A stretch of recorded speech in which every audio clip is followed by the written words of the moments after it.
සුරංගනාවියක් වගේ ලස්සන නිසා හැමෝම අයට එක තප්පරෙන් වශී වුණා. හැබැයි ඈ ගැන ඇත්ත දැනගත්තම හැමෝගෙම කලිසම් තෙත්තුණා. අහිංසක හිනාවක්, ලස්සන මූණක්, බැලූ බැල්මට ඕනම කෙනෙක්ගේ හිත දිනා ගන්න පුළුවන් වශී වෙන සුන්දරත්වයක්. හැබැයි මේ හිනාව පිටුපස ලෝකයේම හොල්ලපු මහා දරුණු අපරාධකාරියක් හැංගිලා ඉඳියේ කියලා කවුද හිතුවේ? අද අපි කියන්නේ 2013 වසරේ ඇමරිකාවේ කොලරාඩෝ ප්‍රාන්තයේ ඕරෝරා නගරයෙන් වාර්තා වුණු තමන්ගේම මවව අතිශය අමානුෂික විදිහට ඝාතනය කරපු ඉසබෙල්ලා ගුස්මාන් ගැනයි.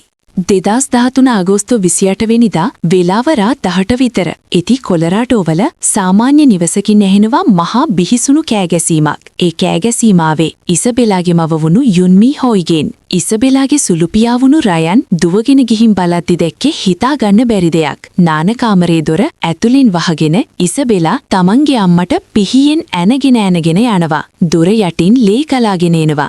රයන් දොර කඩන්න උත්සාහ කළත් ඒක කරන්න ලැබුණේ නෑ. එතන සිද්ධ වුණේ මිනිස්සෙක්ට කරන්න පුළුවන් දෙයක් නෙවෙයි. ඉසබෙලා තමන්ගේ අම්මගේ මූණට සහ බෙල්ලට 79 වතාවක් පිහියෙන් ඇනලා.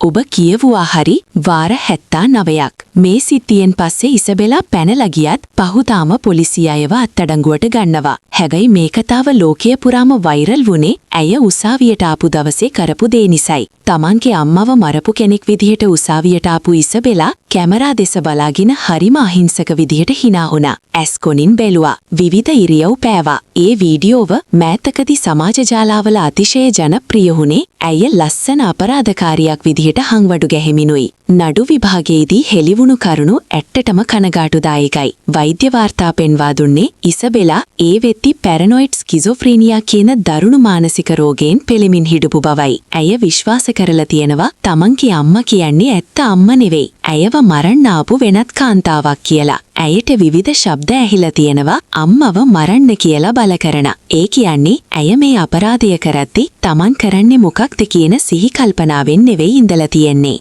මේ හේතුව නිසාම උසාවිය තීන්දුව කළා ඇයව හිරේ යවනවා වෙනුවට මානසික රෝහලකට ඇතුළත් කරන්න. ඉසබෙලා සහ ඇගේ මව අතර කාලයක් ඉඳන් ප්‍රශ්න තිබිලා තියෙනවා. ඇය හරිම මුරණ්ඩු දරුවෙක් විදියටයි හැදී වැඩුණේ.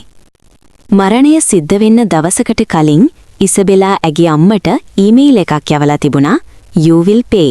උඹට මේට වන්දි ගෙවන්න වෙයි" කියලා.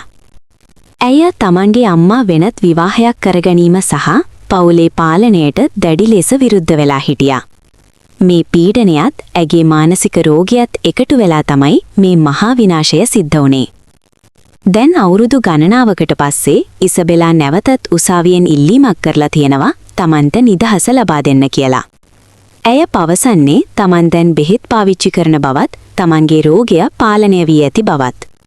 නමුත් තමන්ගේම මවට වාර 79ක් පිහියෙන් යනපු ගැහැණු ළමියෙක්ව නැවත සමාජයට මුදා හැරීම ආරක්ෂිතද කියන එක ගැන ලොකු විවාදයක් තවමත් තියෙනවා. ඉසබෙලා ගුස්මාන්ගේ කතාව අපිට කියලා දෙන්නේ වැදගත් පාඩම් කිහිපයක් තියෙනවා. කිසිම වෙලාවක මානසික සෞඛ්‍ය විහිළුවකට ගන්න එපා. දරුවෙක්ගේ හෝ සමීපතමයෙක්ගේ අසාමාන්‍ය හැසිරීම් තියෙනවා නම් වහාම වෛද්‍ය උපදෙස් ලබා ගන්න. පවුල තුල sannivedanaya ක්‍රමවත් කරගන්න. ප්‍රශ්න උඩුදුවන්න ඉඩ නොදී කතා බහ කරලා විසඳ ගැනීම කොයිතරම් වටිනවද? ඔබ මොකද හිතන්නේ? ඉසබෙලාට නිදහස දිය යුතුද? නැත්නම් ඇය සදාකාලිකවම රැඳවුම් බාරේ සිටිය යුතුද?